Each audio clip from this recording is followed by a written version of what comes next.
Happy Wednesday, everyone. Welcome to the Bologna Show presented by the Chicago Sports Bums. I am Bologna, and I'm here once again doing a little bit of nostalgia with the Southside Bum, my cousin Juanito. Johnny, what's up, man? Living high right now. Living high, and you know why. I know why. We're going to get to that. I said this is the non-sports Chicago Sports Bum Show. But it's only right I get to ask you a few Illini questions because you are living large. And we had Herb Lawrence on Monday. He got to talk a little Illini. I think it's only fair that we talk a little Illini with the resident Chicago Sports Bum Illini fan. But before we get to that, we got a super chat from our guy Gordo. He's always first in the comments. Number one in the comments, number one in your hearts. It's Gordo. He says, "Welcome back, Johnny. Screw baloney." I've heard that too many times over the years. Frank's in the comments saying, "Let's go." I appreciate Frank. Frank's always in the comments and listening to the Bumcast. Missy's here saying, "Yay!" Oh yeah, see now this is turning into the Johnny Show. Hey, this is the Baloney Show, Sam, not the Johnny Show. He says, "Whoa, who the hell is this? A handsome Johnny and another guy." SBF is in the. I'm gonna start taking over like the NWO. Yeah, this is a hostile takeover. I think what this is. Yeah. Nope. All right.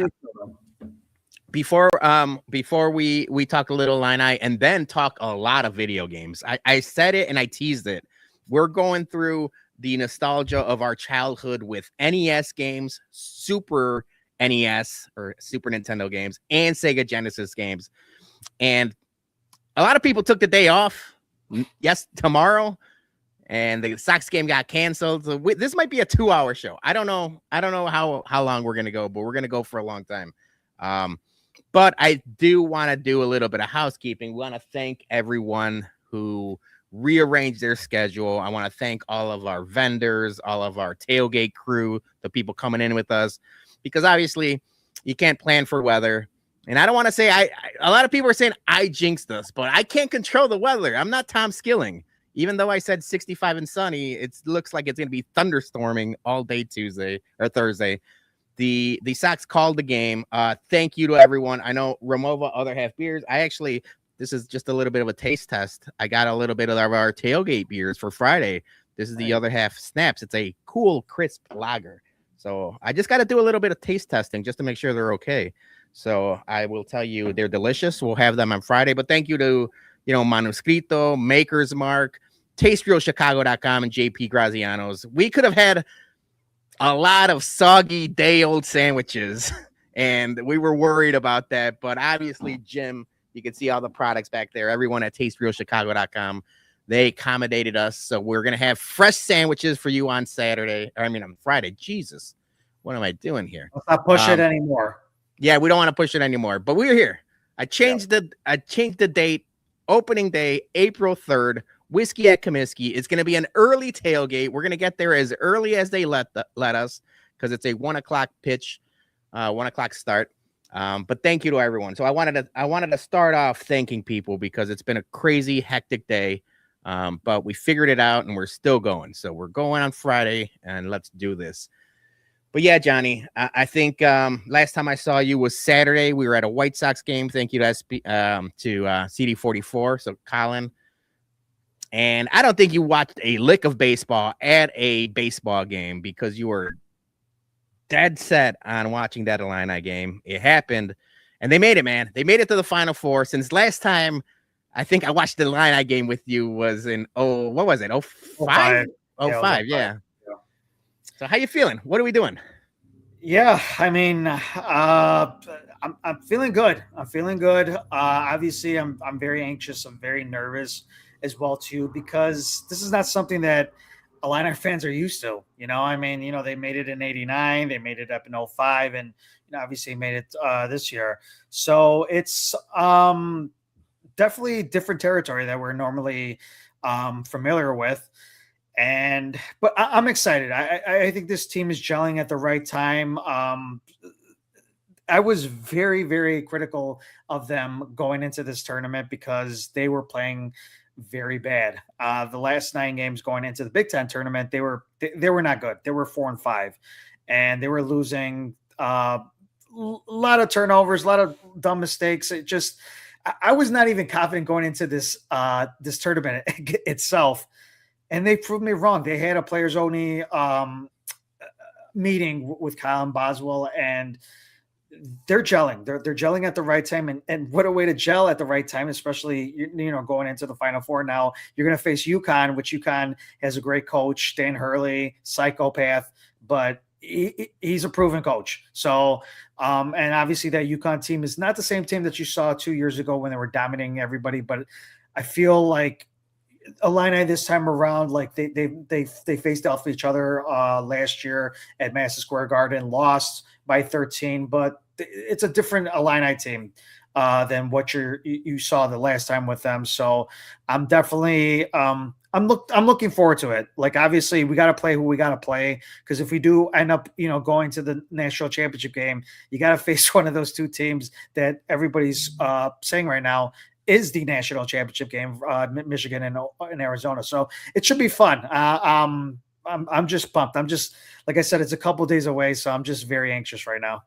Yeah, and I think, because they are the lower of the seeds, and, UConn is no slouch. They've been successful for a long time now. Mm-hmm. And, you got Arizona and Michigan on the other side, like you mentioned, like it's just two juggernauts. I feel like they're playing with house money. I feel like like there's no pressure on Illinois, and that's where a team could get really dangerous, right? Especially, they're really good rebounding the ball, and when they get hot from three, watch out. I know they've been cold of late going into the tournament, but they figured out different ways to win. They could blow a team out. They could play a close game. They could come from behind. They've won all the types of ways that you want, NCAA basketball team to close down the stretch. They could win a variety of ways. So I'm excited for you. Are you, we joke the Eli Manning thing. Are you a little stitious? Are you superstitious? Where are you watching it? What are you doing? I'm all the stitious. I used to be like that with those Hawks playoff games.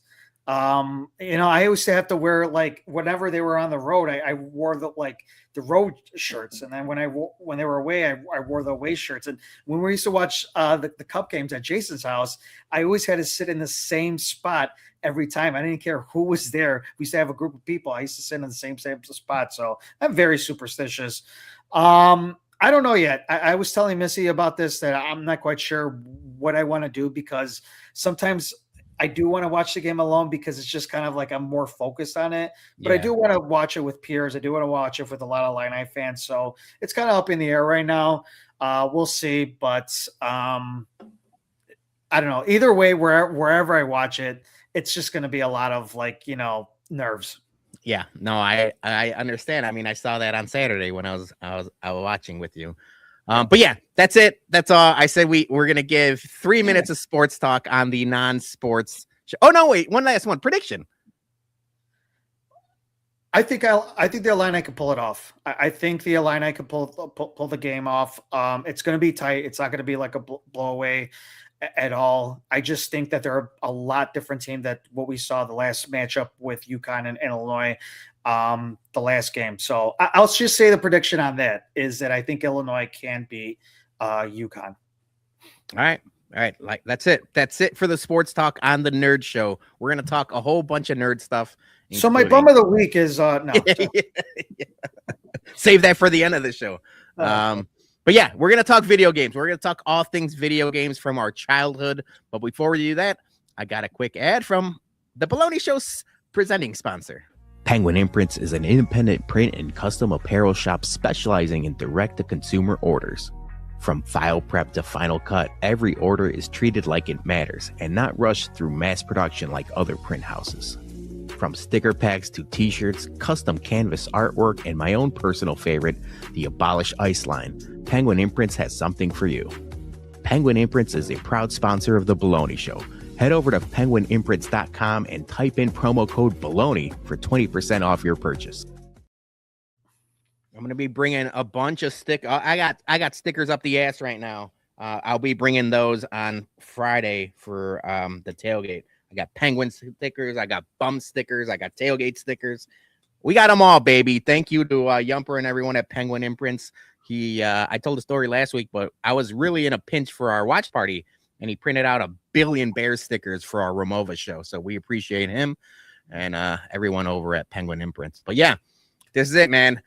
I said we want to do this on a consistent basis, this nostalgia show, because I feel a lot of the times, not just you, Johnny, but a lot of our family members. I know, our cousin Joel is someone that's been on the Bumcast, and he's been on the Bologna show or the MCU review before that.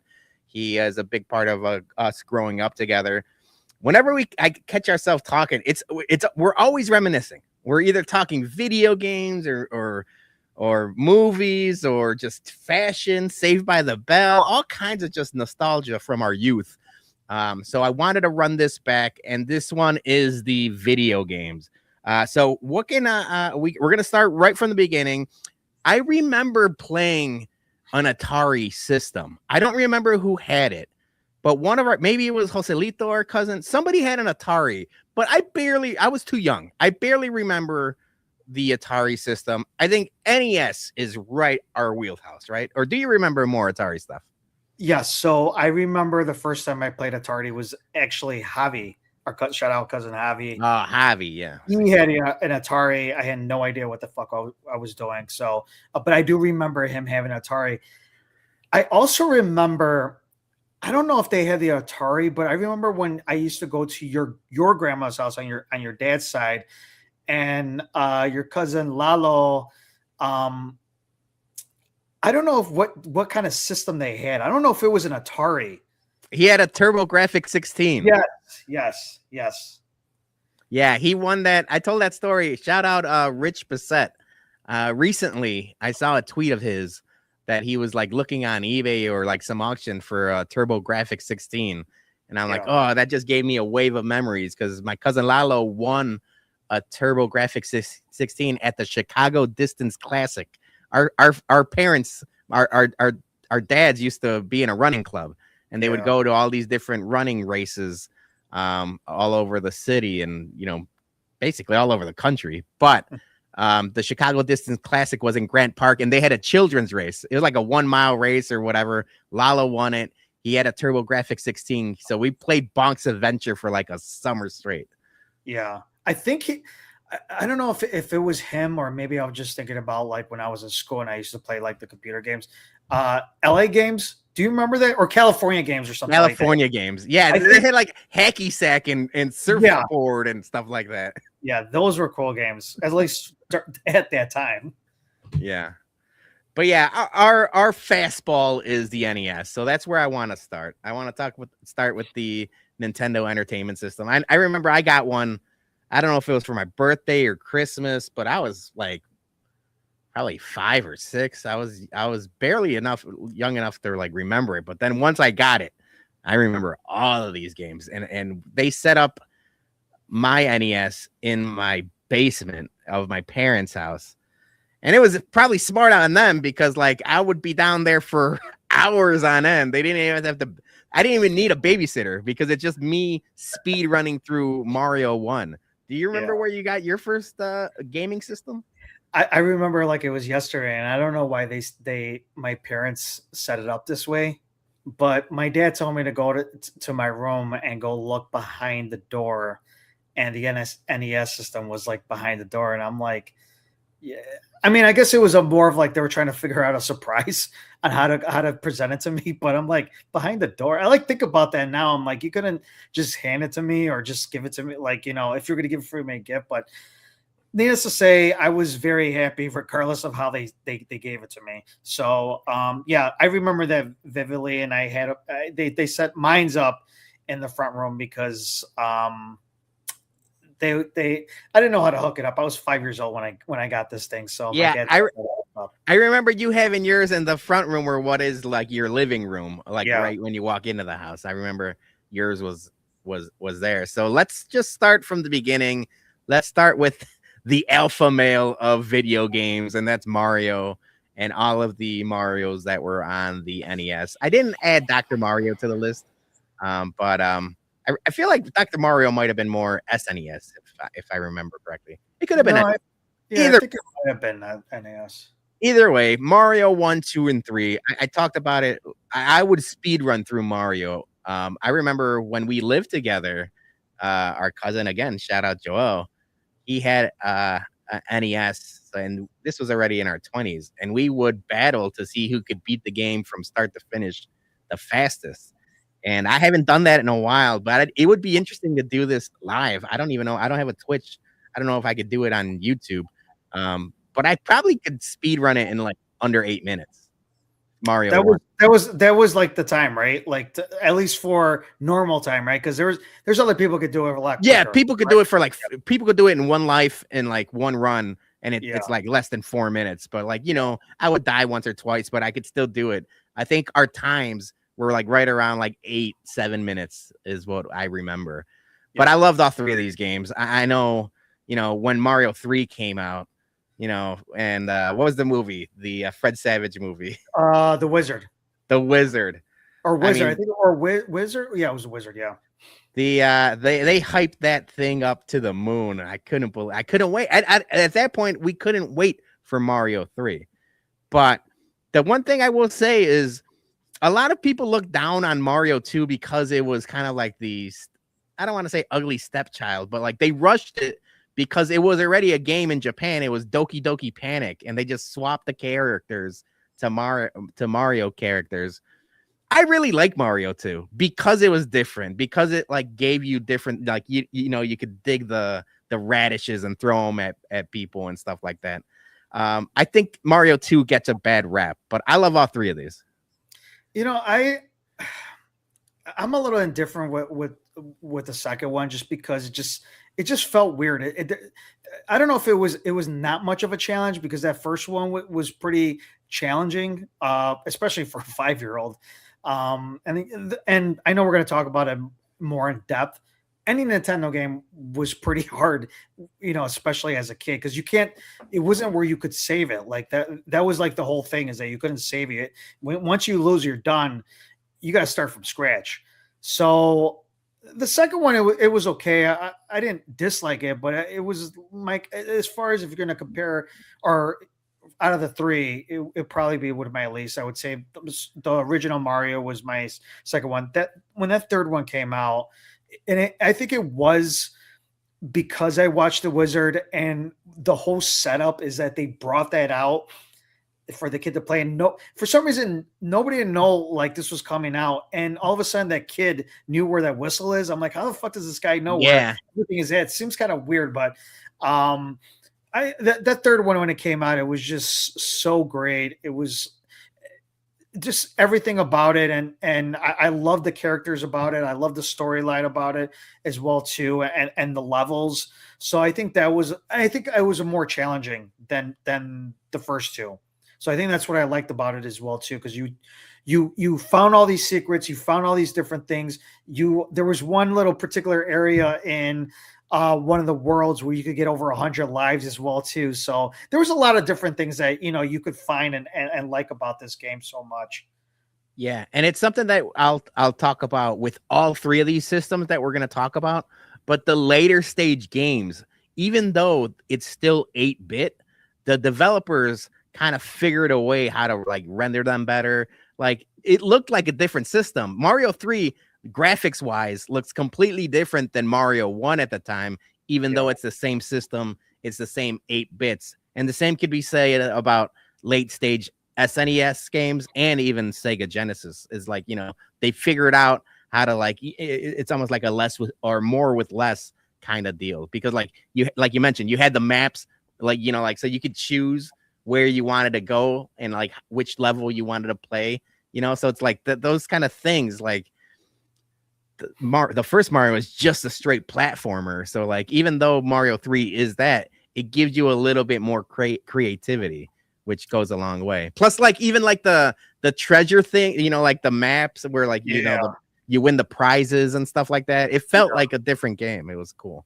Yeah, there was just so many.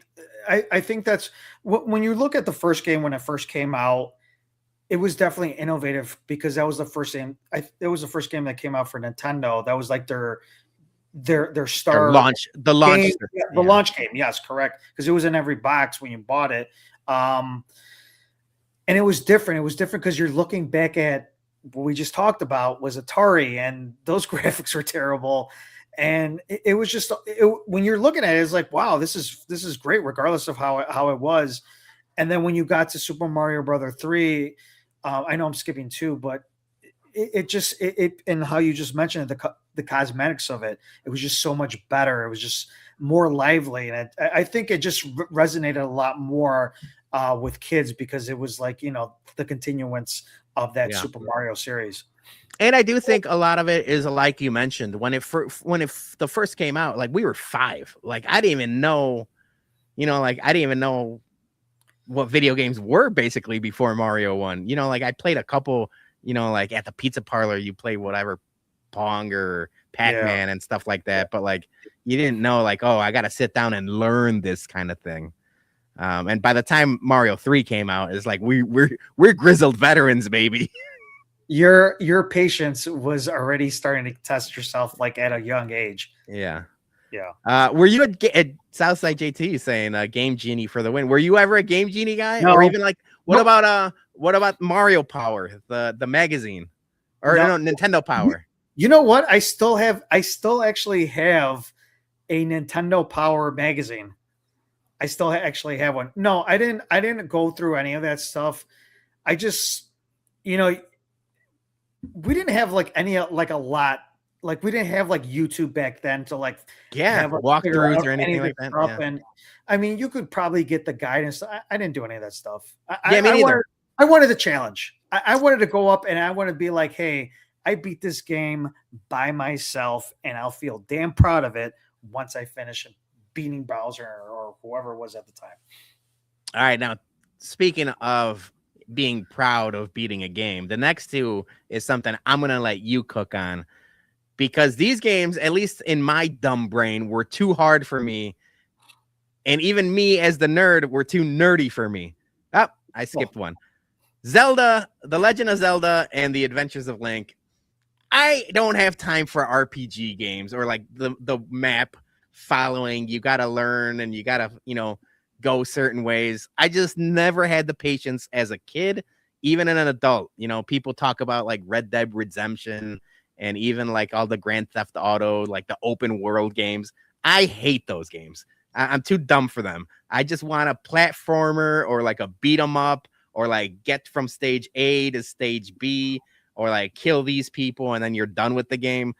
Anything that like, you figure it out for yourself like this, it's too much for me. So you could talk about Zelda and Link because that's something that I know is a me problem, but I just never liked the games. So I really got Joel.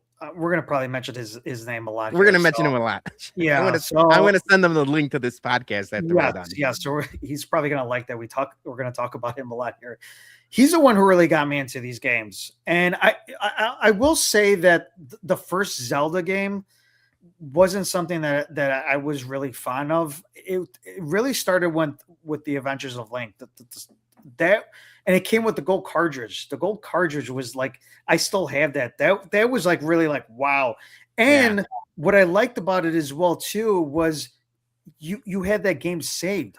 So you had all the stuff that you worked for, because it is a fucking tough game. I got to the last level. I got everything that you could possibly could never beat it, because you have to get through the first boss, which I could never beat. It was just like this thing that was just throwing fireballs all the time. I could never beat it. But after when you beat that, you have to face the Link's shadow, and that was even hard. So I never personally beat it. I know Joel has, and I envy that, because I'm like, it's like how you mentioned, these games back then were very challenging. It's not something where you had like, you could just, obviously this one you could save, but it was just so tough. It was just tough to do. But I love the whole storyline of Link, especially like I said, the second one. I love the whole storyline. You have to travel through all these different like little areas and the map and all that. So to me, it was interesting, and I, like I said, it was because of Joel that really got me into this. The two things that I do and I can respect, obviously, the lure of the gold cartridge. That thing looked awesome. Like it was like, holy cow. Like even when you have your, games all stacked up on like a shelf or bookcase or wherever you would hold the games, that gold cartridge would stand out. Oh yeah. And the other thing was like the music. I remember I'm a big video game music guy, whether it's like the midis and it's basically just pianos and bips and bops but I love that kind of stuff. So the music I remember, I'm like, oh, it had very good music. Yes. The next one, so I put these in order. They're in no particular order. We said our top 10 or whatever, but they're not ranked or anything like that. It's just I wanted to like just let it flow. But obviously Mario and Zelda are like the two big games of the NES. But this third one, and I clicked on it already. This is my favorite Nintendo game. This is my favorite. I've been on, I don't remember if it was one of the Yumper shows or a Brian S show, but I said Punch Out is my favorite video game of all time. And it's Mike Tyson's Punch Out, because don't get me started with other stuff. I'm talking Mike Tyson's Punch Out, my favorite video game. Besides Batman and his rogues gallery of villains, Lil Mac had the best gallery of bad guys that are like people he had to go up against. And obviously some of them nowadays probably would got canceled because they're all ethnic stereotypes. But at the time when you're, 8 years old, you don't know about any of that stuff. You just want to beat these guys. I love this game. And this is a game where, it's hard, but if you're smart enough, you could figure it out. And those are the type of games I like, right? There's sequencing, there's patterns, there's things and certain buttons you have to press at certain times. But like you can, as a kid at least, figure this out. So I love this game. It's my favorite game of all time. I've played it since a kid. I will still play it. I know I've got one of those emulators every once in a while. I'll pop it on and see how far I could go. I'm not as good as I once was. No, none of us are. But I still love Mike Tyson's Punch Out. I love that you bring that up, because there's times where I'm like going back and trying to play any of these games like Punch Out or Super Mario Brothers 3. I am struggling to play any of these games. I'm absolutely like thinking to myself, how am I this bad now? But when I was like 5, 6, 7, or 8 years old, I was playing these games like it was nothing. Now, granted, Punch Out was a very hard game. I don't think I even got to a certain. I think the person who I got up to, what was his name? Honda? Was that the Piston Honda? Piston Honda was like the second. He was the second or third character you played, but then he came back again. There was two guys that you had to fight twice, and it was Piston Honda and Don Flamengo, if I'm correct. But the second Piston Honda was much harder than the first one. Did you ever beat this game? I got to Mike Tyson. I never beat Mike Tyson as a kid. As an adult, with the benefit of YouTube and figuring it out, I did. but as a kid, I would consistently get to Mike Tyson. I could never beat Mike Tyson. But I have beaten this game as an adult. So you used the Game Genie, basically. No. It was just you're a cheater.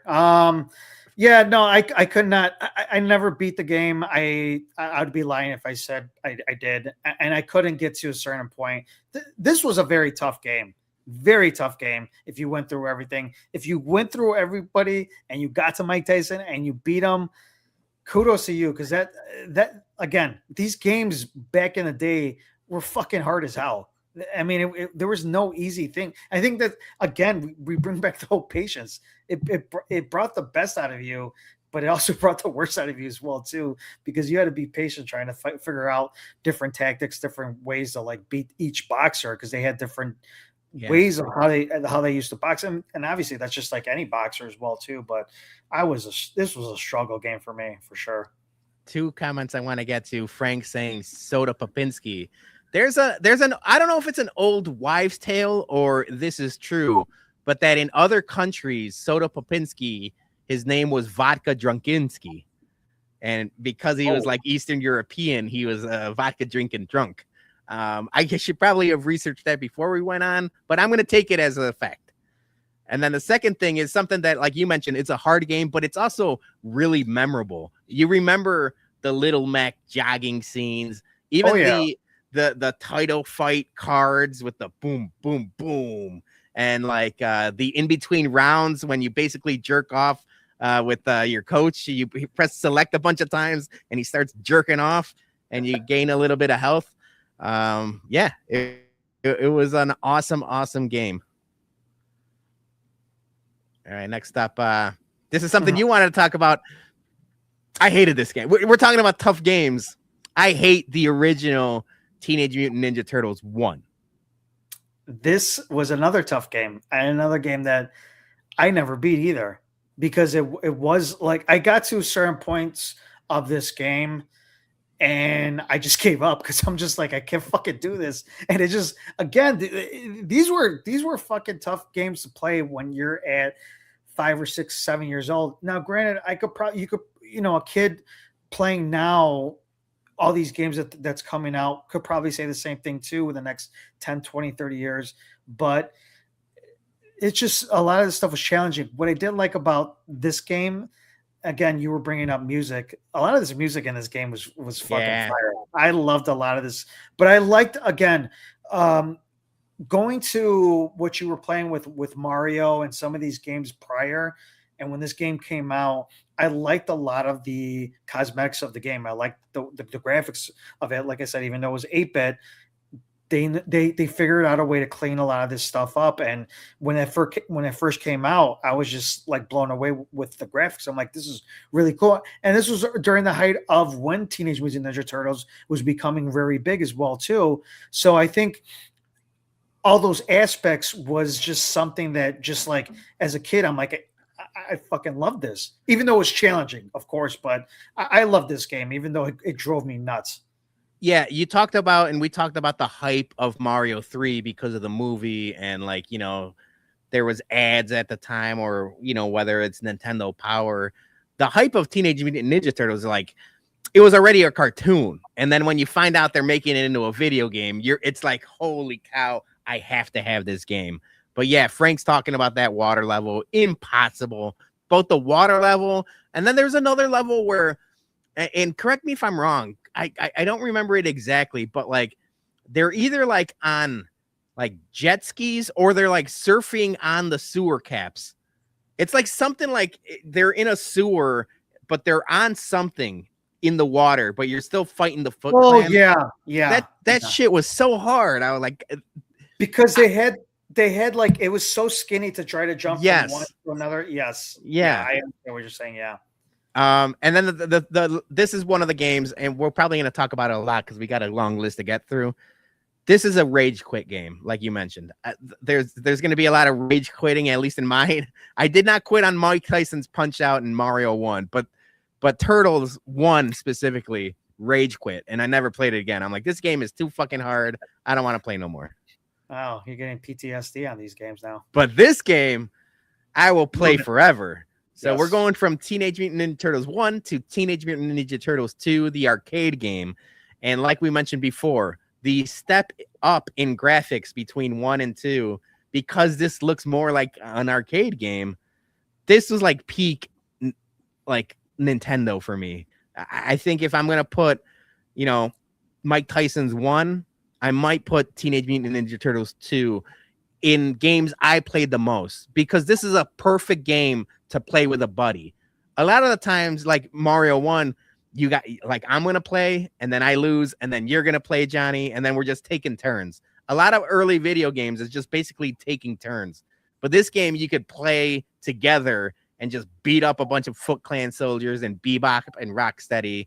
And I will play this until my eyes were bleeding and it's like 5 a.m. I agree. I think that was like probably one of the first popular games that I would say that you could play with a buddy, or, where you could go and, like I said, they were bringing up in the comments as well too, have slice of pizza, chips, drinks, everything like that, start going through the levels. Like, this is nostalgia, like 101. Because I mean, this was, you're not playing it by yourself. You're playing it like with a team. Like you play it. Obviously, you can play by yourself. And I played this game several times and beat the game. Like it's a very beatable game. Yeah. But it's always fun, regardless. You know, you play it with solo, or you playing it with like, you know, you have like a partner to you know, beat the game with. It's just great. And it did, you know, growing up with arcade games, it's like you brought the arcade game home. And Exactly. I think that's what I loved about it as well too. Everything about this, from the music, the graphics, the, you know, kind of bringing that arcade, you know, system into your house. It just, from 1 through 10, it's a 10. I mean, it's such a great game. Yeah, you nailed it when you're talking about literally bringing the arcade home. We all grew up. Our grandparents lived right off of Archer and Damon, basically, right? We were you know, like 35th and Damon. We would walk from my grandparents' house to the pizza place. What was it, Papa Charlie's or Papa Freddy's? That's what my dad called it. Yeah, it's Papa Freddy's. Yeah, Papa Freddy's. I remember they had probably like 2 to 3 arcade cabinets at a time, and for the long times they would stay the same games. I remember playing a lot of Street Fighter over there, a lot of Mortal Kombat over there, but they also had this game for a while and maybe a couple other ones, but they wouldn't rotate often, but they would rotate enough to where, like, you know, we're hanging out at our grandparents' house, we're walking with literally pockets full of quarters, because, or like singles that we would ask the just keep changing until we beat a game. And we're talking, I mean, I'm at this point again, Joel, it's me, you, Joel, and a bunch of other cousins. I joked with Chirizi and Beefloaf that I have 50 cousins. I wasn't joking. We have like 50 cousins, so it's like there's a lot of us. There's a lot. There's definitely a lot. But yeah, I loved everything about this game, and obviously it was a definite upgrade from the first one. And I think you also nailed it as well too. It wasn't a rage game, like where, you know, you're gonna like get real pissed off of it. Like you can. This was fun. This is a fun game. It was more fun than more rage. Yeah, JT, I've talked about this before. I don't know where, but you definitely can judge a person by who their favorite turtle is. I think we've talked about this on the Bumcast before. Are we bringing up who we picked during this game? Yeah. I used to like picking Leonardo just because he had those, like, the swords, and it was just, to me, it was the easiest turtle to pick, because there were certain ways that when you like hit the A and B button together, you could kill the Foot Clan pretty quickly. So I like Leonardo. In this game specifically, I like Donatello because of the staff. Yeah, but my favorite turtle has always been Michelangelo. He was a party guy. I'm always going to be the Mikey guy. Yeah. All right, talking about this game, we talked about Mario 1 being a launch title game. I don't know if you know this. Excite Bike predates Mario 1. This was literally one of the first Nintendo games ever created. I remember having this game, and again, because it came out with the system, I was very young. I don't even know what, like, I didn't even know how to regulate that heat temperature. Remember, like, I would just gas until I overheat, and then I'm like, what the fuck, this piece of shit bike? You know, I'm not 5 years old. You had to take it to the shop all the time. Yeah, but Excite Bike is one of those, like, we talk about graphics being good in a couple of these. This game, the graphics are the shittiest, but it's still a fun ass game. Yeah, I think what I liked about it even more was you can actually build your own track. And I think that was like one of the first games, at least in my eyes. I don't know, I could be wrong, but this was kind of like you could build any way you want to set up. They had the levels, so I think it was like 5 levels that you went through, but you could build your own track, and you could create it as fucked up as you could possibly can. And I think one time I was just putting a whole bunch of these like different ramps, and my bike kept on going like this the whole time. I was just like fucking around as a kid. But yeah, the one thing about, like, I didn't get was, I know like you could use that one where like you could overheat your bike, but it was trying to go. It was to go a little quicker, but you can't. You had to not use it the whole time because then you're going to overheat. You're going to have to go on the side of the track. But I like this game. I mean, it was obviously innovative at its time. You look at it now and you'd be like, what the fuck? You could, you play Gran Turismo or any of those like games now or whatever. Yeah. But yeah, I liked it because I think it was the first game you can actually build your own track. Yeah, and I remember. Whoa, I'm getting blurry here for a second. Come on, focus. There's two games that I remember being like the graphics weren't the best, but the gameplay was just shitty enough to keep you entertained. And I made fun of Zombie Jackie for it because her favorite game was Paperboy. Paperboy was very similar. That wasn't on our list, but Paperboy is one of those games where it's like. Just good enough to keep you entertained, but shitty enough to be like, man, this could be better. Yeah, it was classic enough to get in maybe in that realm, but it wasn't like a popular one, I would say. All right, I'm going to get to the next one here. Let me see if this works. I don't know. Maybe I'm just going to be blurry the rest of the time. All right, speaking of rage, I did not rage quit this game, but I did rage against this dog when he would make fun of you for losing. And we're talking Duck Hunt with what could be possibly the most technological advancements to the NES, the laser gun. That laser gun, I don't even know to this day how it worked. And I've seen a video on the technology on it. I still don't understand it.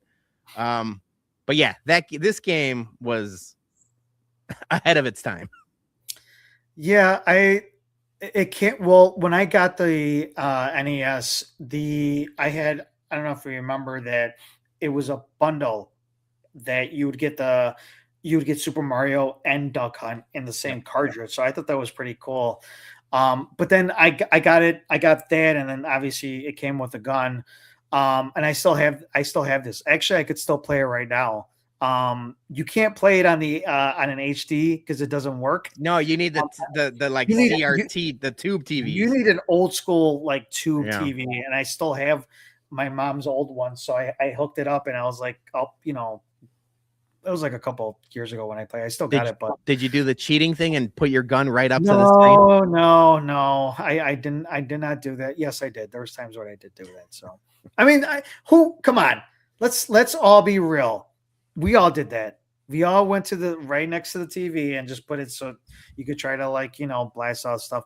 I will say I don't know if you remember, there was another game within Duck Hunt, and it was those laser discs. Yeah, the clay disc. The clay disc. Yeah, that one sucked. I didn't really like that one. I think I like the dog was being a real bitch.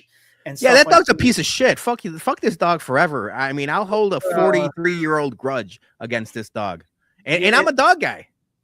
Yes. Oh, I love dogs too. But this particular dog was a complete ass. But another again, for it being it was innovative because now instead of holding the control, you're holding a gun, and you're doing all this stuff, and it was cool technology back in the day, back in the late 80s. It was just something totally different because you couldn't do that in Atari or TurboGrafx 16. So I think I like this game a lot. I'm not quite sure, and I don't know if there was any other games that you could use. I'm pretty sure you could. There was a couple other games, but they were not popular. Like there's a couple. I remember a couple other games that you could use a laser gun on, but it was always Duck Hunt. Duck Hunt was the first one, and I gotta give credit to the Nintendo people. I mean, obviously they're geniuses for everything they came up with, but just the fact that they could have named this like the target gun or like the game gun, but the fact that they said laser gun just makes it that much cooler. Like, oh, you're playing with the laser gun? Yeah, I got a laser gun. It's the 80s, man. I mean, that's just kind of how they worded out. Like, shout out Laser, American Gladiators. Yeah, there you go. All right. Speaking of pieces of shit, I'm glad you put this game on here because I've already gone on rants about this game in particular. This game taught me something about consumerism, and I'm talking about WWF's WrestleMania by Acclaim. I remember begging my mom for this game because I was a huge wrestling fan, huge Hulk Hogan guy. Say your prayers, eat your vitamins. This was, the peak of Vince McMahon's WWF at the time. So I'm like, I have to get this game. I want this game so bad. It's going to be awesome. And then you just realize that they just ported a pro wrestling game from Japan that was such a piece of shit and just put their characters into it. I can't tell you how much I hate this game, Johnny. Did you hate it when you played it when you were young, though? Yes, I hated it from the beginning. I just didn't like it because I thought it was going to be so much better than what it was. It's basically just two blocks because you can't even they just look like two like fucking lunchable pieces of meat. You can't even tell sometimes who Macho Man is and who the Honky Tonk Man is. It's just two blocks. You just crash against each other until one turned pink, and then that's the game. Yeah, no, I mean, you're right. I mean, the graphics on this and when they set this up, it was definitely not a.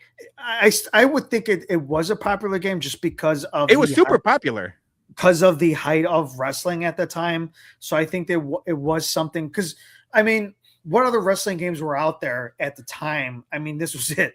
So how can you compare it to anything else at the time? And yeah, it wasn't cosmetically the best game at all.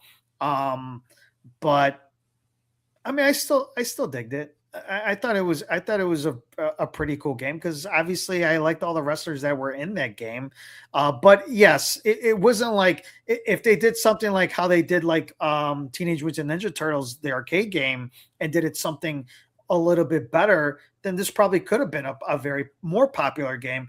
But I think at the time there was no other there probably was a wrestling game out there because I did see it. There was like videos of wrestling games that I was going through a rabbit hole, and there was a lot more shittier wrestling games than this. So I think this was kind of like a step up of some of the other games because the other wrestling games they were just the Bruiser or like they had really shitty names. So yeah, I understand like your end, like it wasn't like very appealing when you're playing in it, and it could be a letdown for sure.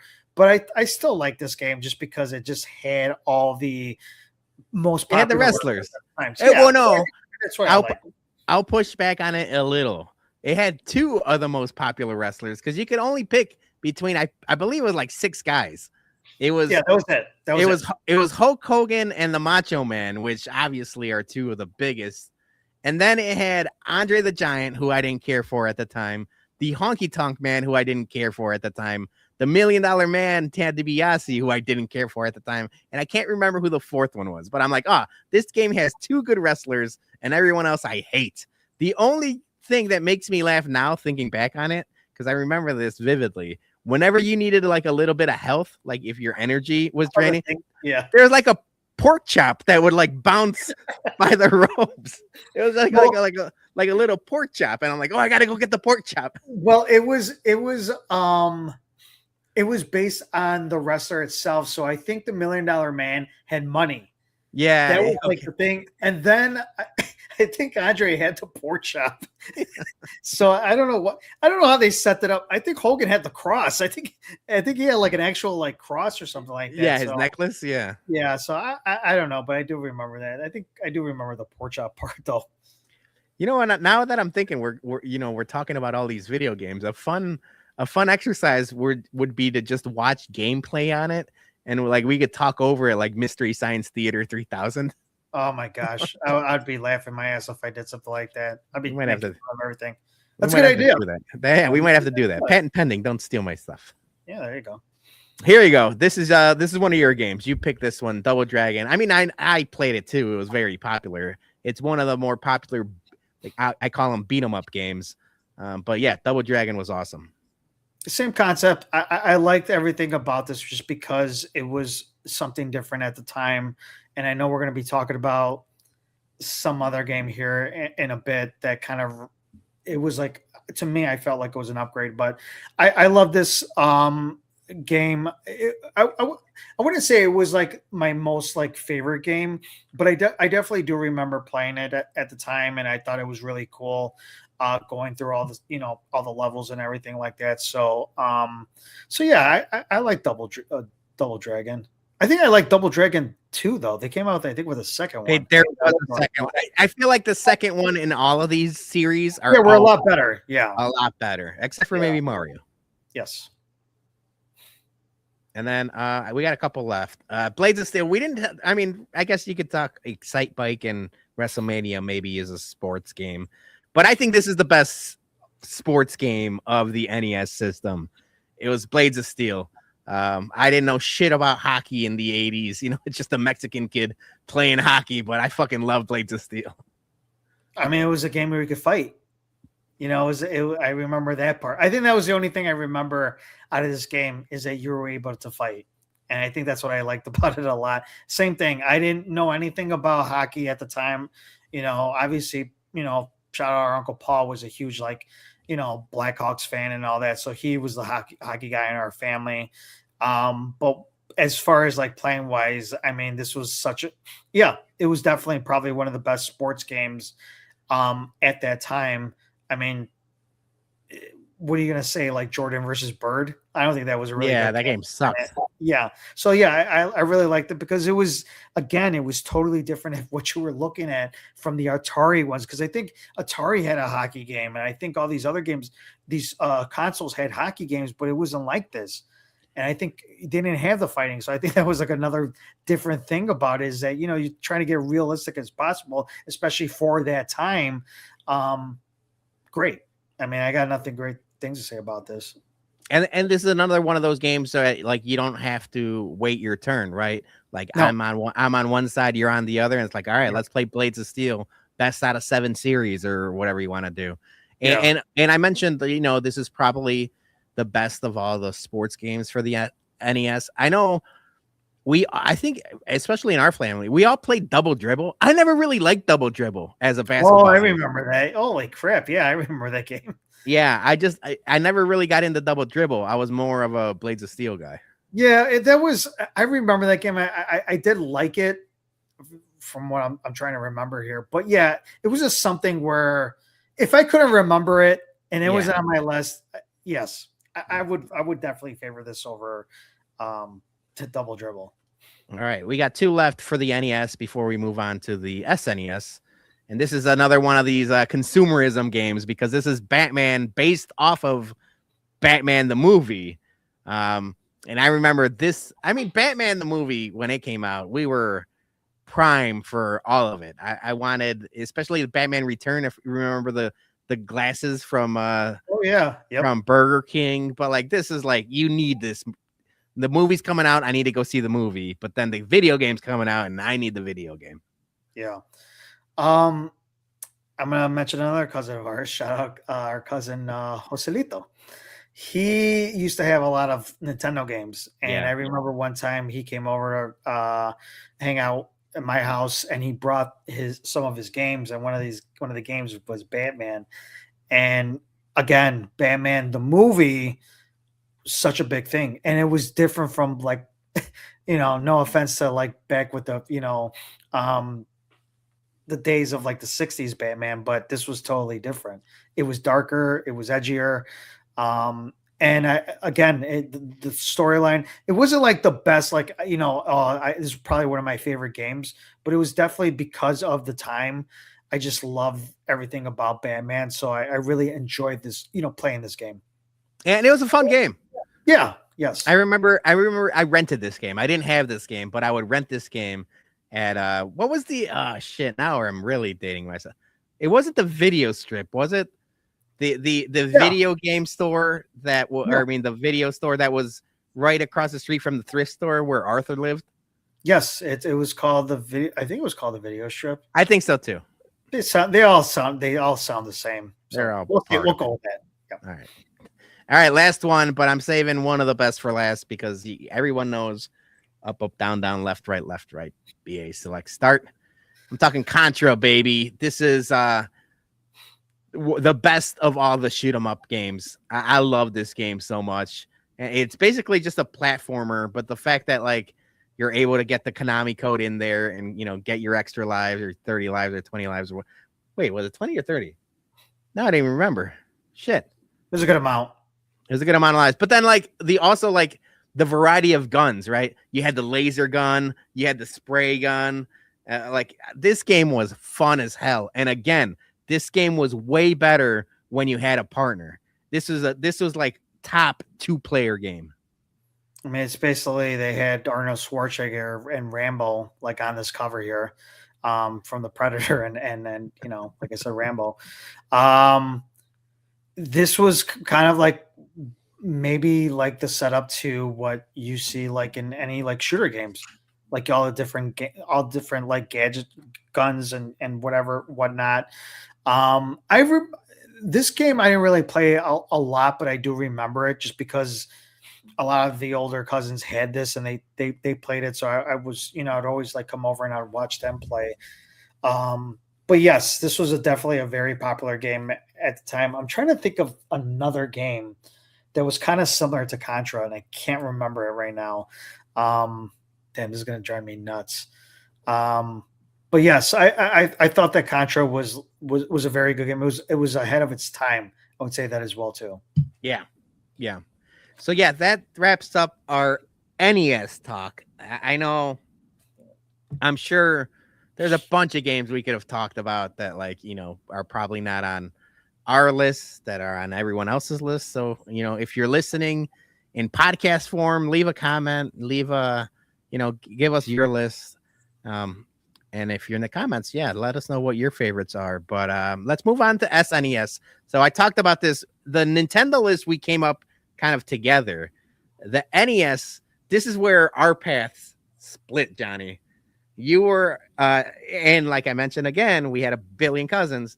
Some of them were tried and true Super Nintendo people. I had my godfather, my Uncle Paul. He was the one that got me a Sega Genesis for Christmas. So I became a Sega person. So this now is your list, Johnny. So I'll let you go about, starting off the talking points. But so yeah, Super Nintendo came out. I looked at this like little like I don't know if this is from it says Toys R Us right there. I don't remember being $129 when it came out. I thought I remember it being $99. No, I remember like these consoles were like about $200, close to $200. God damn. Yeah, that's cheap. $129. Yeah, that's what I'm saying. Yeah, that's crazy. All right, let's start with this one. This is the first appearance of Yoshi. This was, again, we were talking about the whole Super Mario Brothers series, and you know what? He is right. It was about 150. I don't know where I came up with 200 on that, but this was the continuance of what Super Mario Brother 3 was. I didn't think that they could top it off. This did. I mean, it was just, it became more, and again, this was the, starter package of games when the SNES came out. So this was part of the package when you got the Super Nintendo, and it was just a step up. New characters, new maps, new different things that you had to find in different worlds. It was, and again, it was 32-bit, right? 32. Yeah. So no, 16. 16? I thought it was 32. Oh, is that Sega? 32. I think Sega was 32, right? You know what? You're right. It's 32. Yeah, I could have thought so. Anyways, the graphics was a lot better. Like I said, the graphics was a lot better than the NES. So, like I said, when I thought that nothing was going to top Super Mario Bros. 3, and this did, for me personally, just because, like I said, it was a different graphics. They got new characters. Obviously, the Yoshi character became a very big, popular character in the Super Mario Brother universe. And it was just great. It was a great game to play. You could play it for hours. Bringing back all this nostalgia stuff is, You're just having your soda on the side, summer day, no school. You're just playing that and seeing what, if you could beat it. And these are one of the games that you can actually save. They started developing the whole save things. You could save games on the Super, NES. So that's what I liked about it as well too. But this was a great game. I play this. I used to play this like religiously all the time. Just fun game. Yeah, and this is the one game, obviously, that like moving from I was such a diehard NES kid with like Mario 1, 2, and 3, which I'm a huge Mario guy, and like me having Sega, having to be a Sonic guy. This is the first game that I'm like, man, I really missed it. Obviously, I would go to your house and play it, or like I've had chances to play it later. But like as a kid, I was like, man, I really wish I had a Super Mario World, because this is the one with the Koopa kids too, right? Yes. Yeah. Yes. So like you had all the different goofy ass Koopa kids that you would fight and stuff like that. Wasn't one like Elton John looking guy? Like I just remember like all this like cool things. Like I guess so. Yeah, I know. Yeah. Yeah. Music. You bring up like the music. The music in this game was just Nintendo. Like it was just like the nostalgic Nintendo music, and it just everything going through any of these worlds was just, man, this brings back so many memories. Just really really cool. And I think this was like, to me personally, I think this was a setup to all these other like Super Mario games and how you can build off of it, like with the characters, and it just built more characters into the universe. And this was the starter. To me, this was personally the starter of everything. Justin's in the comments saying, like, is Mario the most famous video game character in history? I think it has to be. I know JT says Pac-Man. I think Pac-Man at a time for sure was the most famous. But like Mario's had such a, I mean, literally today, the second Mario movie is debuting. He's had a 40-year run as the top guy. So I think it has to be Mario. The only other person that I think you could argue with, and I'm not saying Sonic or anything like that, maybe Pikachu, because like Pokemon like kind of like went gangbusters, but I think it's Mario. I think it has to be Mario. I would say JT's, just to bring something up, before Mario became like very popular, Pac-Man, that was a very popular game. Yeah. Not only did Pac-Man was just huge in arcades all over the world, but it had its own song.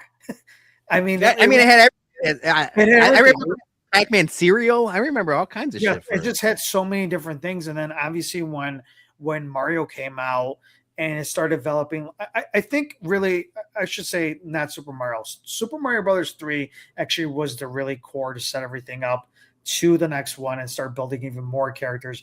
Because obviously you were mentioning about the Koopa kids. It had, and Yoshi. It just started developing more and more characters into the Super Mario Brothers world, and it became a lot more popular. Because, I mean, I don't know, I can't believe why I have this right now. I mean, McDonald's came up with like the toys. Everything about toys. They had toys. Merchandise was through the roof, and now look at it still now. do. Like my kids are watching the Mario movie, with Jack Black or whatever, or whoever the hell it is. Who is it? No, it's not Jack Black. It's you think of Minecraft.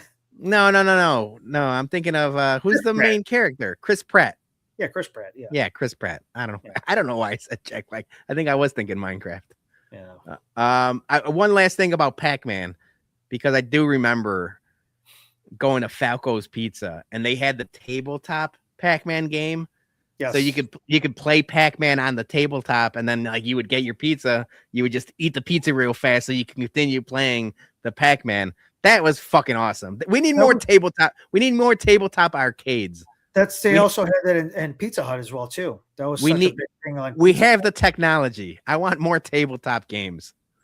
Maybe that's something we have to start bringing up. Like, go to your aldermans. Start asking about that.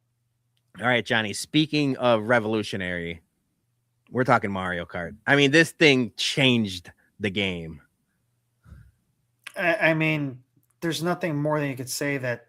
I mean, this was what built everything up. I mean, Mario Kart 64 became such a like. I'll get to that later, but this started it all. I Yeah. mean, again, building off the characters of Super Mario, the universe. I mean, Donkey Kong was part of Mario before Donkey Kong became, Yeah. its own, entity and stuff like that. Um, but yeah, I love this game. Loved playing against people because I was really good in this game, really good. Um, and it just became again like for like the newer generation when it became with uh the N64. You had Super Mario Kart 64, and then you could play it on these other consoles as it kept on going. It just became a very popular game throughout the years. It wasn't just when this first came out. Look at how the continuous. Everybody loves Mario Kart. But this one, if you never played it before, I know that they have those like classic SNES console games that you could get like anywhere. Do yourself a favor, play it, because this was the OG of Mario Kart. Yeah.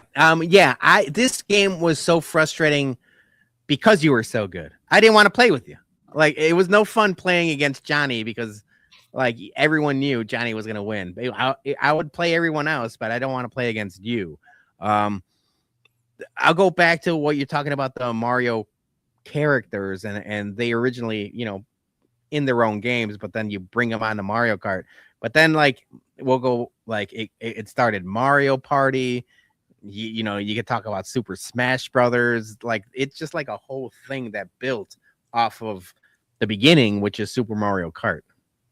Yes, and I love the levels as well too. I mean, the more you do better with the levels, the more they open up more tracks as well too. So, and obviously I always played with Mario. I thought that was the best. I was going to ask you, yeah. Mario's well-rounded. He was a well-rounded character. The one last thing about Mario Kart, and it's something that was cool because my sister-in-law, Julie's sister, just came back from Japan. They have like the Mario Kart where you could drive through the city of Japan. I don't know if you've seen that, Johnny. That shit looked so fucking fun, man. I would like to do that. Okay, I have to check that out. So this is something I don't remember if Bart's Nightmare was only a Super Nintendo game. I don't know if this was also a Sega game, but I don't remember playing this game other than like a couple times at your house or someone else's. And this is the first game I remember, at least in my childhood, where I thought this game would be better if I were on drugs. I mean, this game, you must have been on drugs if you like this game, Johnny. There was a lot going on to it, and obviously it's entitled Bart's Nightmare because there's a lot of shit going on. But I love this game, and you know what? I think I remember this was on different consoles, so I know that this was also on the Sega Genesis. I personally put it on my list because I used to love this game. Very challenging. It wasn't an easy game whatsoever, but I loved a lot of the stuff that you had to go through within the levels to try to go and beat it. I don't think I ever beat this game. I came close to it, but I mean, you have like this one when he's sleeping, you're like climbing up kind of like the Empire State Building, kind of like, and it's like basically Homer Kong or the way. Yeah. So you're trying to get to him and he's throwing shit on, on you. And there's other like things that I love about these levels. It's just like, it was very challenging.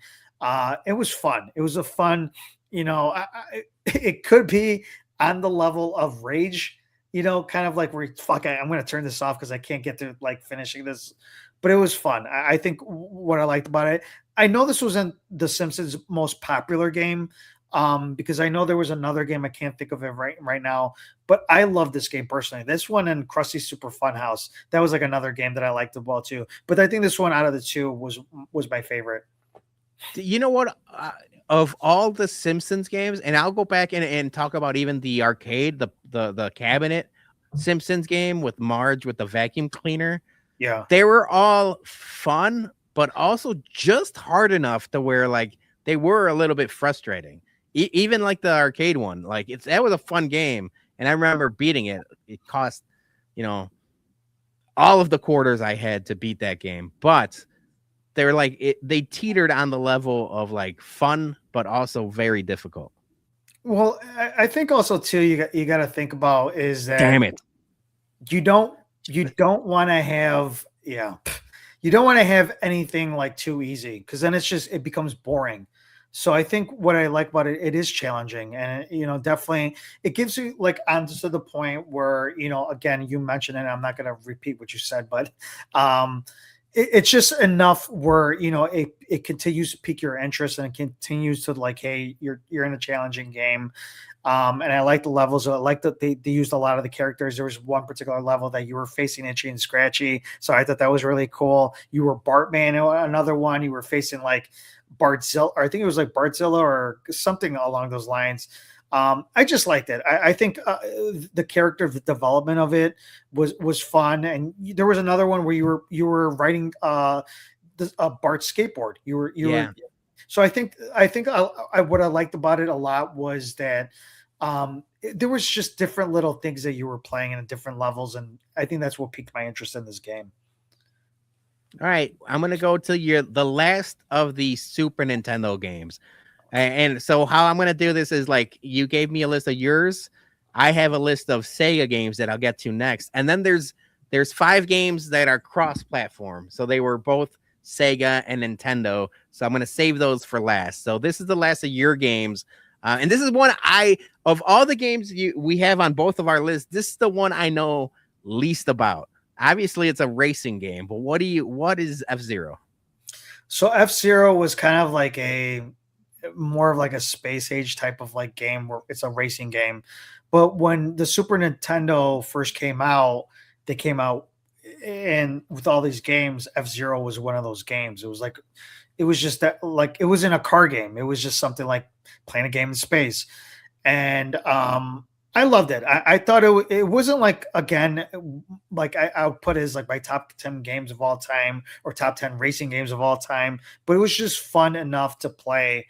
And I like those racing games. Like I like stuff like that because this was something different from what you were playing from the NES. I think that's what I liked about it was that this was like the next level of games with the graphics and all that. I think that became more fun to me because it's not Excitebike. You know what I'm saying? Look at the graphics compared like this and then to Excitebike. So I think that's why I liked about it is it was some of the starter games of that SNES. And obviously it was a racing game, and who doesn't love a racing game? But I think I liked it cosmetically. I thought it was a very fun game to play. Yeah. What I like about racing games in general, and like, we didn't talk about it during the NES, but I had a game for the NES called like Road Blasters. Again, pause, because that's a name you could take a bunch of different ways, but it was a racing game called Road Blasters. That was a lot of fun. I know Sega had an Outrun game that I really liked. I didn't put on my list. And then once you got a little bit older, then the Cruising USA games kind of really took over. Before we got to PS2 with like Gran Turismo and everything like that. But what I like about these type of racing games in particular is that, like, I don't want to say they're mindless, but like you don't have to like really, it's not Link or Zelda or like, Friday the 13th, which is a game we didn't talk about, but was impossible. Just impossible like to play. It's like you end up like, turning off that game. It felt like you had an 8-hour day at work, basically. These racing games, they're more mindless. Like if you crash a couple times, no big deal. You could just keep going. So it was a fun game. Yeah. All right. So that was the last of your list. Let me bring up my Sega games. And obviously, like we mentioned before, so yeah, 16-bit. I knew it was 16-bit. I thought I was wrong. The TurboGrafx 16 tossed me for a loop for a little bit. But the first one, it's something that we mentioned, like Mario, and then like Super Mario World, the Sonic games. The first Sonic game was awesome. I remember, and I was reading something about the first Sonic game where the team at Sega really, really tried their damnedest to do something that was going to compete with Mario. And I think they got, I'm not saying Sonic is as good as the Mario games, but they got pretty damn close. I remember really liking the first Sonic game when I got my Sega Genesis. And I know a lot of other places it's called the Sega Mega Drive, which I thought was a good game, good name too. No Phil Collins reference in other parts of the world. But we got the Genesis and Sonic again. If you go to our Instagram, I did the little promo in our story for this episode of the Bologna Show, and I picked Starlight Zone for the music in the promo. I love the music. I love the Sonic music in all four of these games. We talked about Nintendo having really good music. The Sonic games might be my favorite, like, video game music. I mean, maybe Mega Man had a couple really good levels and stuff like that. And Mega Man is not someone we talked about, but I love these Sonic games. I love all of them. I think they did a really good job, again, like the Mario games, of building upon itself, because the first one was good. It got your attention. And then Sonic 2, here comes Tails. So, like, you got a new guy, and, like, you know, he's got the helicopter tail, and it's fun to do. And then Sonic 3 was really damn good. And then here comes Knuckles. And I don't know if you knew this, Johnny, but if you got Sonic and Knuckles and you had, like, the little cartridge, you could connect Sonic 3 and Sonic and Knuckles to combine a game, and it was Sonic and Knuckles 3 or something. I forgot the name of it. I mean, that was crazy, but, like, okay, it was awesome at the time. Yeah, especially as a kid. Yeah, I think this is kind of similar to what you were saying about Mario, because you didn't have the SNES and you were playing it that much. I love Sonic, and I'm so glad you brought up the music, because I think the music from beginning to end was just top notch, and I think that's what I love about. You have to have good music in a video game. Yeah, I think that really helps you navigate through the game, and you know you got to have it, the whole thing. But I love Sonic, and when I used to go to your house or Joe's house or whatever, who had Sega, I used to love playing this game as much as I could possibly can, because, like I said, I mean, I wasn't going to play the whole game at somebody's house, but any little bits and pieces of parts I could play with Sonic. I just loved it. I thought it was so cool. And I love the graphics about it. I love the worlds. I love everything about the characters as well too. Just very, very good. I think there's so much you could do to try to compete with Mario, and I think this really did it as much as it could possibly can to compete with it. Because at one point I was like, "Fuck, I want a Sega Genesis because of Sonic." Granted, I didn't get to play the rest of the Sonic games, so I don't know too much about the other ones. But that first Sonic game was incredible. I download when there was an opportunity to download it on the PlayStation 3. I downloaded that thing right away because I wanted to start playing it, like because I never got to play it, beginning to end. So I thought that was really cool. But yeah, I love that first Sonic game. Yeah, going back to, like, the similarities, obviously, like, Mario has the coins and then Sonic has the rings, but then, like, they went as far as to, I remember there's a game, it's like Dr. Robotnik's Mean Green Bean Machine or something like that, and it's like you're sorting beans, and it was basically a Dr. Mario ripoff. So it's like you're not fooling anyone, because I really like Dr. Mario, but, like, they even went as far as to make a Dr. Mario type game. But yeah, it was always a rivalry. It was always, Sonic and Sonic against Mario at the time. All right, so if Sonic is the the franchise, if you will, I think Streets of Rage 2 is what really put Sega on the map. It was like, hey, we got a game that you guys don't have, and it's fucking fun as hell, and it's another one of these beat 'em up games. But I remember playing hours of Streets of Rage 2, and it was just like mindless, just mash 'em up, but it's so much fun.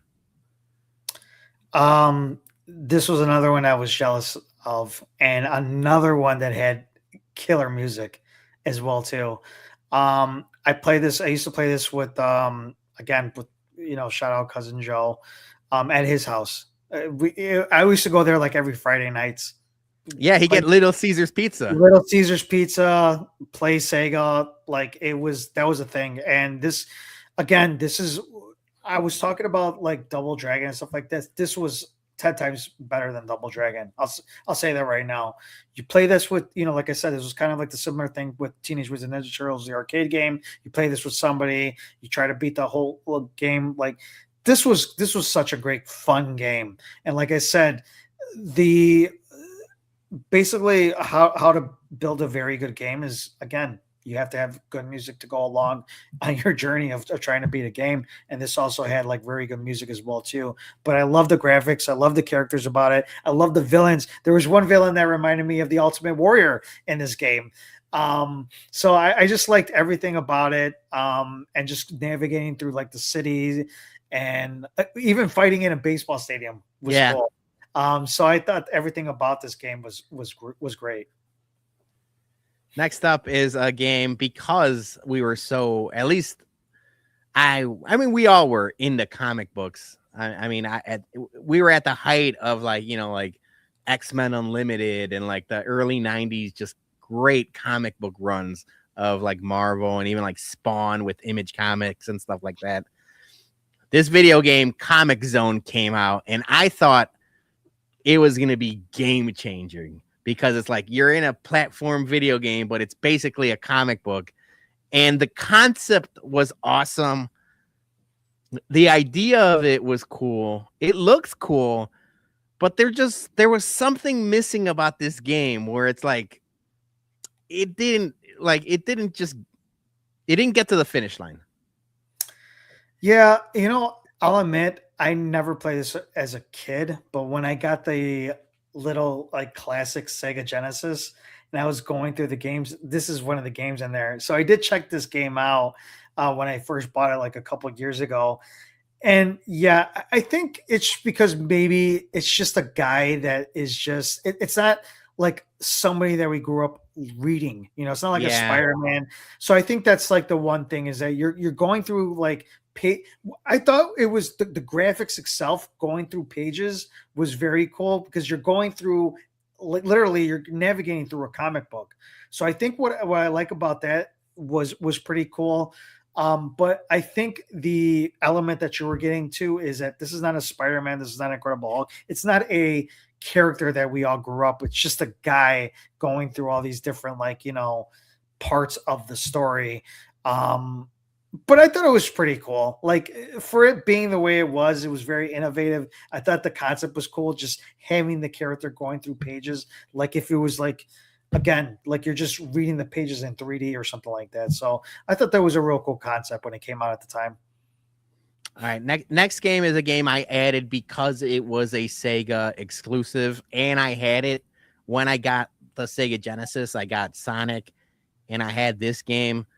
And again, I don't want to disparage and I don't want PETA to get after me, but fuck Echo the Dolphin. I mean, I thought this game was going to be, I don't get me wrong. When I got the game, I thought this was going to be cool. Like, typically you're playing a video game. It's like, you're playing as Mario or Sonic and like like Battletoads or whatever. But this is an actual dolphin you're playing as. It's like, oh, when do you ever get to play as an actual animal? Not like a Ninja Turtle or anything like that. And like the first level is good enough. This game was so damn frustrating that this is another one of those games where I just rage quit. I'm like, why am I swimming with the dolphins? I don't care anymore. I didn't have Sega Genesis. And again, when I bought this classic, this was also part of that classic. I don't know what the fuck, whoever thought about this game was smoking. It just didn't make any sense to me having an adult, like you're just navigating. It's like literally you're just in an aquarium where I didn't even get to I played it for maybe like a minute. I'm like, I'm not doing this. It's also, there's something about, if I remember correctly, I mean, this has been almost 40 years now. This is a sad story too, if I remember correctly. This is the whole thing. Even worse. I'm out. Even worse. Yeah, I'm out on Echo the Dolphin. I'm out on the next one. All right, so now this is Vector Man, and we didn't really talk about Donkey Kong Country, but like this was Sega's answer to like a really good looking game in like Donkey Kong Country. This is at the very end of Sega's run. It pushed the limits of graphics and everything. This game was fun as hell. I just don't think a lot of people played it. I got to go back to JT's comment about the Echo the Dolphin, the cover. It looked like a Lisa Frank. It did look like, you know what? It also reminded me of a Trapper Keeper cover as well, too. Now that I think about it. I never played this game, so I don't have really too much to say about it. Looks like a cool game, but it was fun. Yeah. I wanted to add it in there just because of the graphics and like it pushed the envelope on what it could look like. And then the last one, and I think somebody in the comments were talking about Earthworm Jim and Toe Jam and Earl. I added all of these together because it's like very similar in game. It's just weird fucking characters that you're playing as. Of the three, and I'm talking about Toe Jam and Earl, Earthworm Jim, and Battletoads. I think Battletoads was my favorite of them. But I know a lot of people like Toe Jam and Earl have like a cult following. Yeah, Battletoads just reminded me of the Teenage Mutant Ninja Turtles. So I think that's why it kind of like turned me off. I think I did play it a couple times, but it was not something that I was like really, again, you had the Sega Genesis. So I think for Sega Genesis fans, it would be a lot, more popular to them. But to me, I just felt like for the Battletoads portion of it, I just felt like they were just like a ripoff of the Teenage Mutant Ninja Turtles. In my opinion. What I will say about Earthworm Jim is that you didn't really pick up on it as a kid, but it's one of those things where like it had a lot of adult humor that you didn't get as a kid. It just goes over your head. And then going back at it, like, oh, almost like a Ren and Stimpy has that kind of vibe, right? Like Bugs Bunny or any of those, like, yeah. So yeah, those three I kind of wanted to just add in there because of they're just weird characters.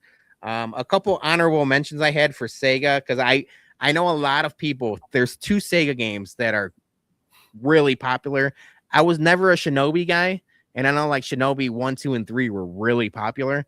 And then Shining Force was an RPG that like won awards. And again, I'm not an RPG guy. And then the last one is something you mentioned. I'm like, I can't believe you don't have this on your list. It was the X-Men video game. I had it as a kid. I love the X-Men Sega version of the video game. That was fucking awesome. There was like another game that you could play with like, 2-player. And, I love that game. I was very jealous when you had that, because it didn't hit. Like, I think the SNES did have something different, but it was different. It wasn't like the Genesis version of it. So I was very jealous when you all had that game. Yeah, you could play like a Nightcrawler and Wolverine, and it was fun. Very cool game. Southside JT says, I hope Earthworm Jim can make it to Fridays whiskey at Comiskey. He's busy. Yeah, he's busy. He's got plans. Yeah, he won't make it. All right, we're almost done. We're gonna talk about 5 games that kind of cross-platform, but they're big games. They're big names. I said we were gonna go 2 hours, and that was kind of a joke. We're almost at it. We're gonna get there. First one up, and I'm interested to see why you picked this game, Johnny, because we're both. Well, hold on.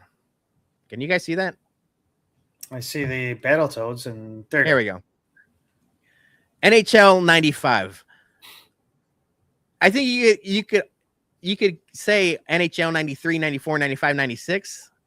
And I know, like, what was the game they were playing in Swingers? That was NHL 93, right?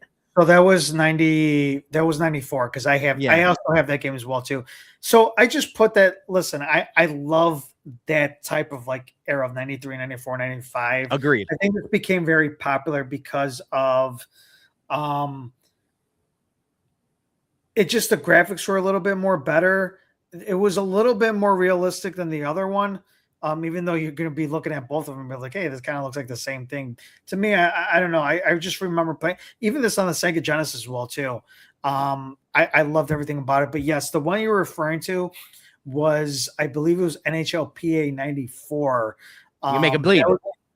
That was the one where, yes, in Swingers, they were playing Blackhawks versus the Penguins. Yeah. But yeah, all of these games were fun. Like, we'll go back to like, like the Blades of Steel for NES. Like, hockey games are fun to play. Loved it. I thought it was, like I said, going from, and I'm glad you brought up the Blades of Steel, going from that to this was totally different. It was totally different, and yes, it was the start of like with EA Sports. EA Sports just dominated everything, from the early start. All right. So in our NES talk, we talked about how much of a piece of shit the WrestleMania game was. But this game, WrestleMania, the arcade game, was awesome. I think because like you mentioned, the graphics were better. They look like the actual wrestlers because at this point now the technology is like you could photo someone very similar to, we're going to talk about Mortal Kombat in a little bit, but like it's actual people that they're using as the sprites, if you will. So like Razor Ramon looks like Razor Ramon, not like a piece of pork chop like the NES version. Yep. So I'm very glad that you brought up the whole thing with Mortal Kombat because it was the same people who developed that. The gaming company was that they took like they brought in the wrestlers. They did everything with the new technology that they had and created something. Yes, it was probably a little silly because they had so many things that when you were fighting, they were bringing up like all these different things that hit people, but it was so different then. And we're very realistic at its time from what you were playing. Like I used to love like WWE Raw. I don't know if you remember that, or Royal Rumble before they did this game. I thought that was pretty cool, but it was also, again, it was very cartoonish. It was very like game-like.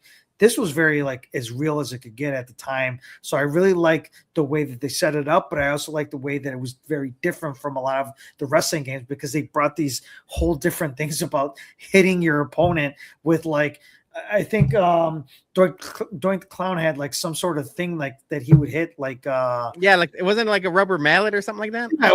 It was a rubber mallet. It was just very, very cool, and it appealed to each wrestler the way that they set everything up. So definitely love this game. Yeah, this game was awesome. Next up is, like we mentioned, very similar looks wise as the WrestleMania game, but Mortal Kombat, when this came out for both Sega or an SNES, it changed the game. Or like between the fatalities, the blood, the just like little things that like you just didn't see before. I remember again not liking to play against you because you always played with Liu Kang and you did a little fucking kick thing, which I thought was cheating. But these games are fucking awesome, man. There's only so much I could do when I know how the moves, and I would play this like religiously. So it's not my cheater. fault. I'm very good at this game. What I liked about this game even more, and I'm pretty sure you probably know this as well too. Shout out our Uncle Arthur. He knows the people who created Mortal Kombat, and some of the players like Kano, Johnny Cage were his friends. Yeah, they used their images. I actually got to party with these guys one time upstairs at our grandma's house. So it was cool just kind of hanging out with Kano and Johnny Cage. As they weren't dressed up as Kano and Johnny Cage, but I just love that I was able to go see Midway Games and actually got to see when they're developing the third Mortal Kombat game.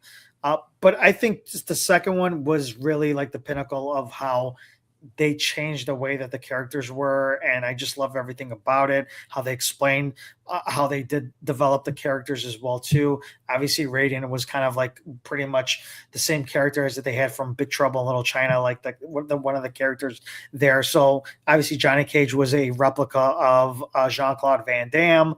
So just a lot of the stuff that they had as far as like the characters, the storylines, the gameplay, it was different of the fatalities and all that was just great.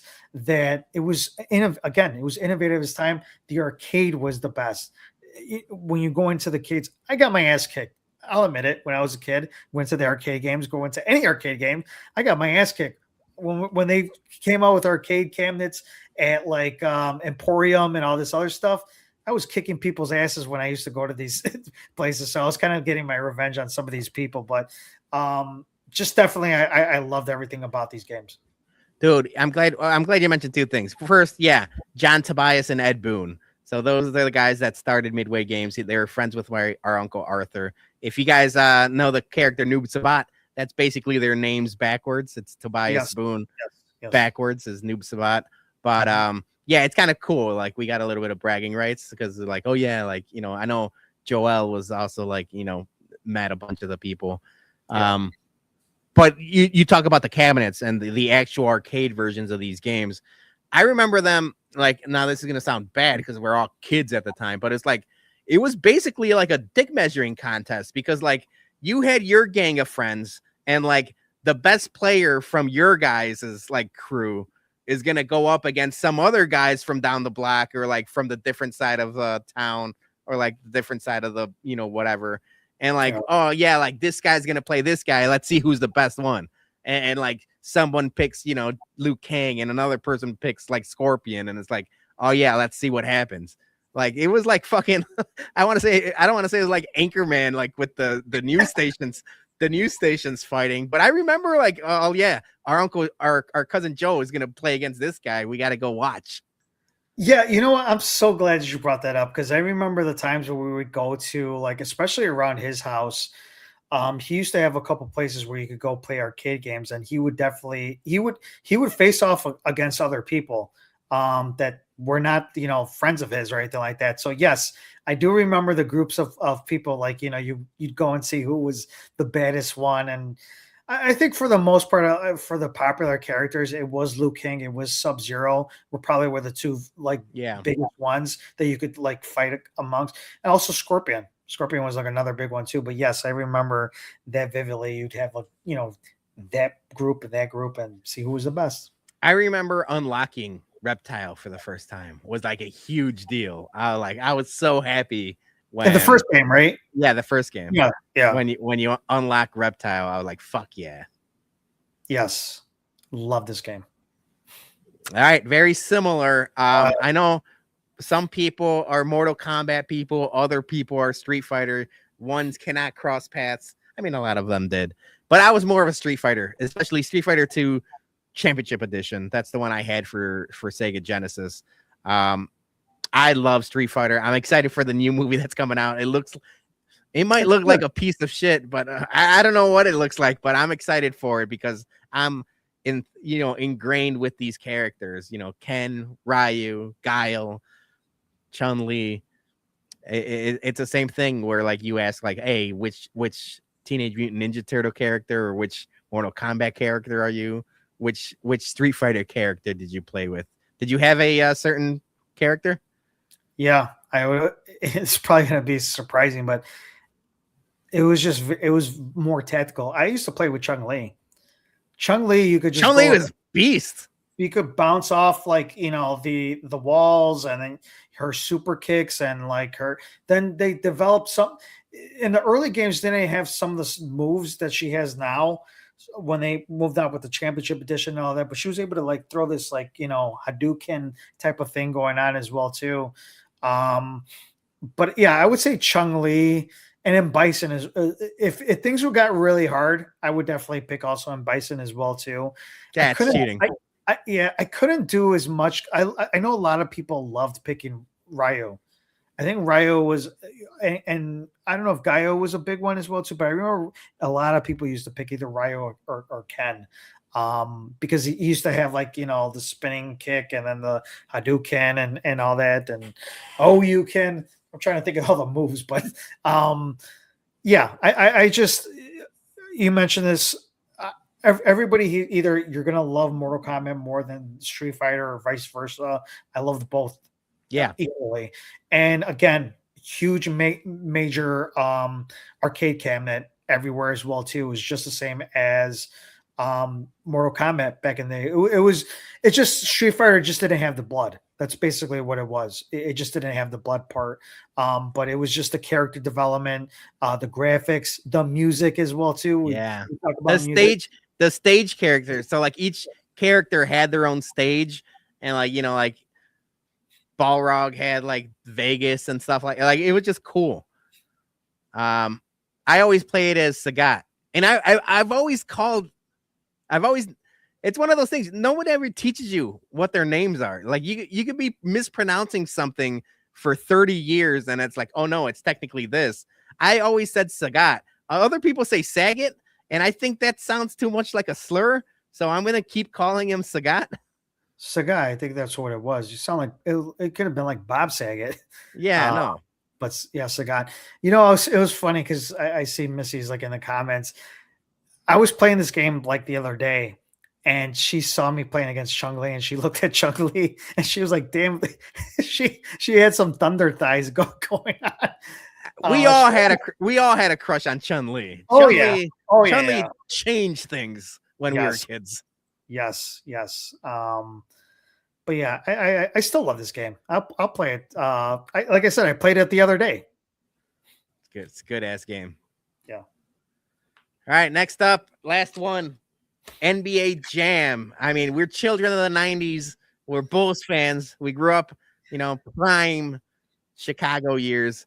Unfortunately, the Bulls stunk in this game because you can never play as Michael Jordan. It was always Pippen and Grant. It was Pippen and Horace Grant. Yeah. And sometimes BJ Armstrong, depending on what type of game. Yeah, Tony Kukoc was a part of it, but it also depends on which game you got. So it was like NBA Jam Tournament Edition. There's they came out with like 50 of the same games. And on some versions, like you could play as like other, like video game characters. In some of them, you could punch in the code and you could play as Bill Clinton. It's just like it all depends. But let's just talk about NBA Jam in general. I love this game. This was like, we talk about sports games and Madden and like the hockey games dominating. This, whether it's on SNES, Genesis, or again in the actual like arcade console cabinet, I love these games. This was my childhood. Yeah, it was definitely the best basketball game out there that you can actually use like, actual players, not looking like how it used to be with like Jordan versus Bird and looking like a piece of shit game. Like this was, and again, that ball was going to be on fire. It didn't make any sense, but it made sense to us. That thing when you were hot and helicopter dunks. Oh my gosh, everything about this was great. Yes, and obviously this was a big thing in arcades as well too. Definitely loved it. I think I liked the tournament edition a lot more than the original one when it first came out. The first one obviously was classic, can never go wrong with that. But I think when the tournament edition came out, there's just something a lot different from it. It was a lot more. The graphics changed a little bit. They did so many different things. So yeah, I'm so glad that you mentioned because I totally forgot about this. Yeah, Frank, I actually watched like a YouTube thing on this. The developers were Pistons fans. They put in a code. I don't know if you knew this, Johnny. Oh yes, I did. They made the Bulls just a little bit worse, but they also added like a little code to where if the game was tied or if the Bulls were losing by 1 and you shot like a game-winning shot, it would always be missed. You would never you would never make a game-winning shot. I'm like, one, I respect that level of pettiness, but as a Bulls fan, what the fuck, man? So, but I never played with the Bulls. I always played with the Charlotte Hornets. I was a Larry Johnson, Alonzo Mourning guy because at the time, like Charlotte Hornets, like everything Charlotte Hornets was like you got the early 90s. Yeah. Yeah, but the Pistons were good. I mean, not the Pistons. The Sonics were good for a while. Oh yeah, Sean Kemp as well too. Yeah, Kemp was in some. Gary Payne. There's also a version where like I think it was like Detlef Schrempf was on it. Because you could rotate them sometimes. Yeah. So yeah, this was I love these games. But yeah, that's it. I would say the Houston Rockets as well too, because this is around the time of like 93, 94. Yeah, so they had Olajuwon and Kenny Smith. Kenny Smith was good in this game. Smith, yeah, because I think they still had Drexler and Terry Porter and the Blazers. The Blazers, yeah. Yeah, these games were awesome. But yeah, we did it, Johnny. We went through our childhood in video game form. I do want to mention just a couple more games just to kind of run through them real quick. Okay. I used on the SNES, I forgot the Ken Griffey Jr. baseball game when that came out. Javi got it. I remember we went to go, he got it, and we were playing it all night long. I remember that game. The football games. We missed Techno Bowl. That was a big game. We fucked up. We fucked up not mentioning Tecmo Bowl for sure. Tecmo Go, RBI Baseball was another big game as well too. That was so many.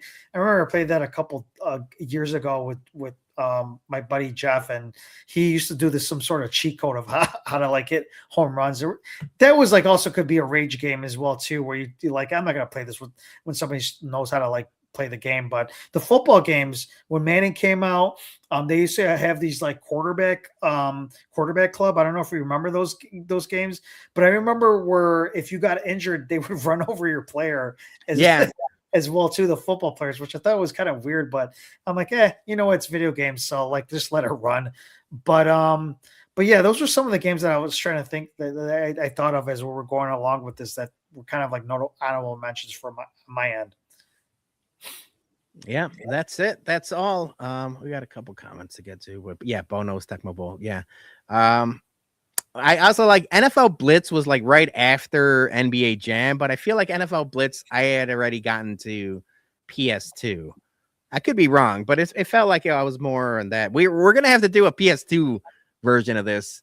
PS2, PS3, like all when that came out, yeah. But we have a good amount of nostalgia left. So I was gonna ask you, where do we want to go with the nostalgia episodes? Because I feel like there's a good chance we should do like sitcoms. I think would be a good one.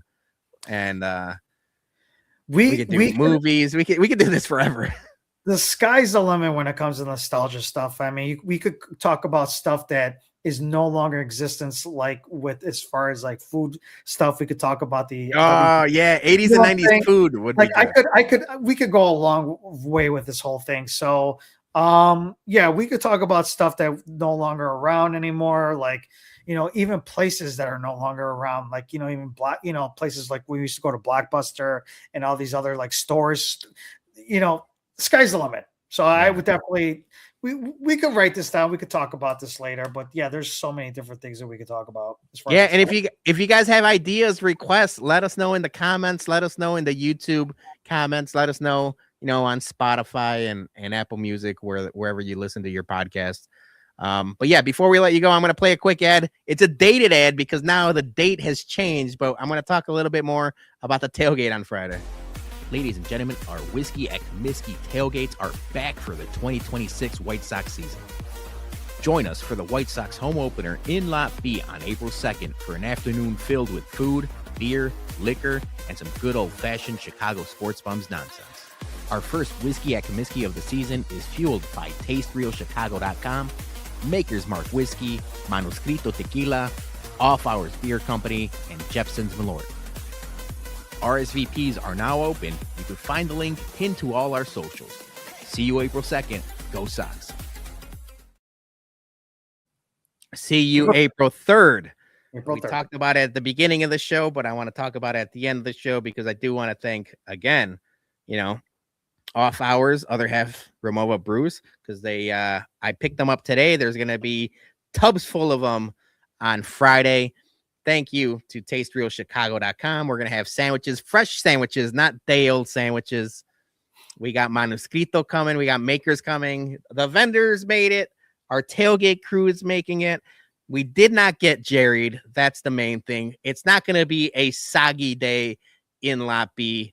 It sounds like it's going to be around 55 and cloudy, partly cloudy. We'll take that, baby. Friday's going to be up a little bit. Friday's going to be an awesome time. So thank you guys so much. Thank you to everyone. Thank you to Johnny. We're going to do this. What do you think? Like once a month or so, we'll run back the nostalgia stuff. And then again, I want to thank Penguin Imprints, the sponsor of the Bologna show. I want to thank them. I got all of their stuff that I'll be bringing to the tailgate on Friday. And again, thank you to Gordo. Thank you everyone in the comments. The comments are what, fuels most of our shows. It's fun to, bounce back and forth with you guys. I don't have a Bologna show planned for next week. I will be doing a Bologna show next week, but I'm debating whether I want to talk nerd news or go in a different direction for 1 week. So stay tuned. Just follow us on at Chicago Sports Bums. Follow me, follow Johnny, follow all the bums. You can find all of our info in the descriptions. Thank you guys so much. We'll see you in Lot B on Friday. We'll see you on Monday for the Bumcast. We'll see you kind of all over the place. Deuces. Goodbye for tonight. Know that I'll see you.